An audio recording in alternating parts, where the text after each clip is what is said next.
마태복음 24장 15절로 28절 말씀입니다.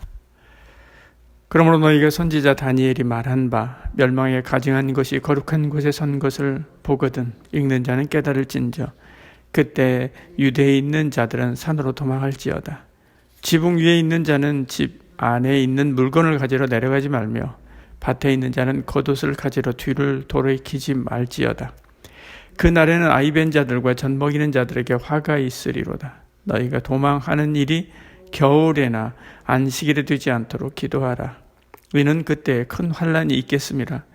창세로부터 지금까지 이런 환난이 없었고 후에도 없으리라. 그 날을 감하지 아니하면 모든 육체가 구원을 얻지 못할 것이나 그러나 택하신 자들을 위하여 그 날들을 감하시리라. 그때 사람이 너희에게 말하되 보라 그리스도가 여기 있다 혹은 저기 있다 해도 믿지 말라. 거짓 그리스도들과 거짓 선지자들이 일어나 큰 표적과 기사를 보여 할 수만 있으면 택하신 자들도 미혹하리라. 보라 내가 너희에게 미리 말하였노라. 그러면 사람들이 너희에게 말하되 보라 그리스도가 광야에 있다 해도 나가지 말고 보라 골방에 있다 해도 믿지 말라. 번개가 동편에서 나서 서편에서 번쩍임같이 인자의 임함도 그러하리라. 죽음이 있는 곳에는 독수리들이 모일 것이니라. 아멘. 앞에서 예수님은 예루살렘의 파괴를 말씀하면서 말세에 일어날 일들에 대해서 언급했습니다. 또다시 말세에 어떻게 해야 하는지 말씀합니다. 15절에 그러면 너희가 선지자 다니엘이 말한 바 멸망에 가증한 것이 거룩한 곳에 선 것을 보거든 말씀하지요. 다니엘은 성소를 더럽히고 제사를 폐하고 멸망하게 하는 가증한 것을 세울 것이다 라고 예언했었죠. 다니엘서 11장 31절 이렇게 말씀합니다. 군대는 그의 편에 서서 성소 곧 견고한 곳을 더럽히며 매일 드리는 제사를 폐하며 멸망하게 하는 가증한 것을 세울 것이며 말씀하죠. 그 예언대로 예루살렘을 점령했었던 안티오쿠스 에피파네스는 성전의 번제단을 없애버리고 제우스를 위한 제단을 세웠습니다. 주님은 또다시 그의 버금가는 신성 모독 사건이 생길 것을 말씀하고 있는 것이지요. 이처럼 앞으로 우리의 신앙생활은 만만하지 않습니다. 지금 예배가 자유롭지 못한 것은 아무것도 아니죠. 이보다 훨씬 더 큰 핍박과 환난이 오게 됩니다.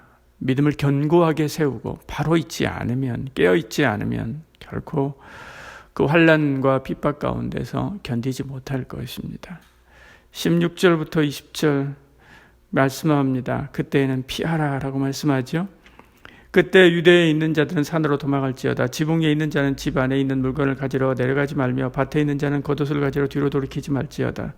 그 날에는 아이벤 자들과 젖 먹이는 자들에게 화가 있으리로다. 너희가 도망하는 일이 겨울에나 안식일에 되지 않도록 기도하라 라고 말씀합니다. 피하라 라고 하는 게 핵심이 있지요. 산은 피하기 좋은 곳이지요.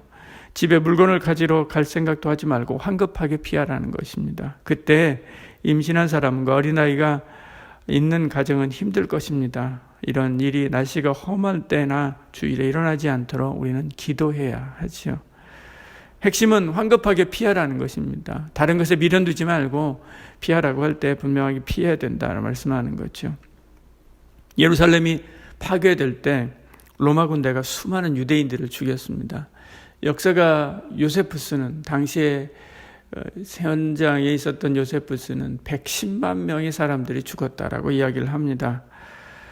그러나 주의 말씀을 따라서 데가볼리에 있는 천연 요새인 펠라에 피했습니다. 그리스도인들은 그곳으로 이 말씀을 기억하고 그곳으로 피했고 피한 사람들은 다 살았지요. 종말 때도 마찬가지입니다. 이보다 더 어려운 일들이 일어날 것입니다. 21절에 이는 그때 큰 환난이 있겠습니다. 창세로부터 지금까지 이런 환난이 없었고 후에도 없으리라 이렇게 말씀합니다. 그때 너도 나도 자기가 구원자라고 말하는 거짓 선지자들이 나오고 그리고 거짓 그리스도들이 나오게 될 것입니다. 23절 24절에 그때 사람들이 너희에게 말하되 보라 그리스도가 여기 있다 혹은 저기 있다 해도 믿지 말라. 거짓 그리스도들과 거짓 선지자들이 일어나 큰 표적과 기사를 보여 할 수만 있으면 택하신 자들도 미혹하리라 말씀하지요. 보라 내가 너희에게 미리 말하였노라. 그러면 사람들이 너희에게 말하되 보라 그리스도가 광야에 있다 하여도 나가지 말고 보라 골방에 있다 하여도 믿지 말라 이렇게 말씀합니다. 그들의 말에 귀를 기울이지 말라는 거죠. 주님이 예비하신 안전장소를 피하라 라고 말씀하는 것입니다. 침착하게 번개처럼 재림하시는 주님을 기다려야 된다 말씀하죠. 인내하며 기다려야 됩니다. 27절에 말씀하죠. 번개가 동편에서 나서 서편에서 번쩍임 같이 인자의 임함도 그러하리라 그렇게 말씀합니다. 그러나 두려워할 것이 없지요. 하나님은 모든 환난 중에도 우리에게 은혜 주십니다. 22절에 말씀하죠. 그 날들을 감하지 아니하면 모든 육체가 구원을 얻지 못할 것이나 그러나 택하신 자들을 위하여 그 날들을 감하시리라. 환난이 전무후무할 것이라고 말씀하지만 하나님께서 택하신 자들을 위해서 그 날들을 감한다는 거죠. 지구의 지각변동 정도가 아닙니다. 우주의 종말을 고하는 그런 환난이지요. 그날을 단축하기도 하고 느리기도 하는데 누구를 위해서요? 그리스도인, 하나님의 택한 백성들을 위해서입니다. 온 세상의 역사가 목적이 없는 것이 아닙니다. 택한 백성에 초점이 맞춰져 있습니다. 택한 백성을 구원하고 살리기 위해서 하나님께서 모든 것들을 역사하는 것이고 일하시는 것이죠.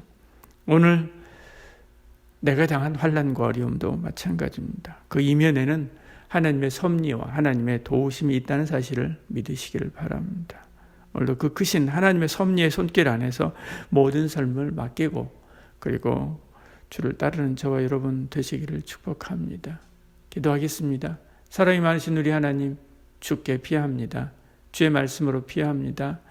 우리의 일상에서 만나는 여러 가지 환난과 어려움과 괴로움과 힘듦, 주께로 피하여 인내하며 주님께서 역사하시고 주님께서 도우실 날말을 기다리오니 주여 속히 응답하여 주시고 역사해 주시옵소서.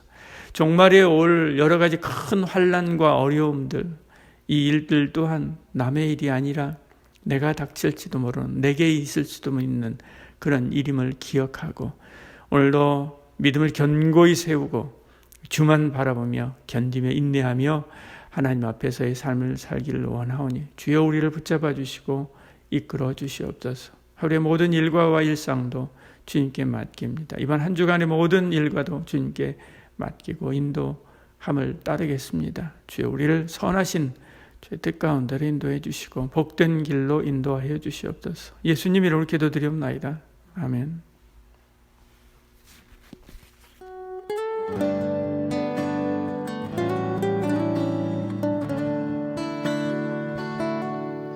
주님 말씀하신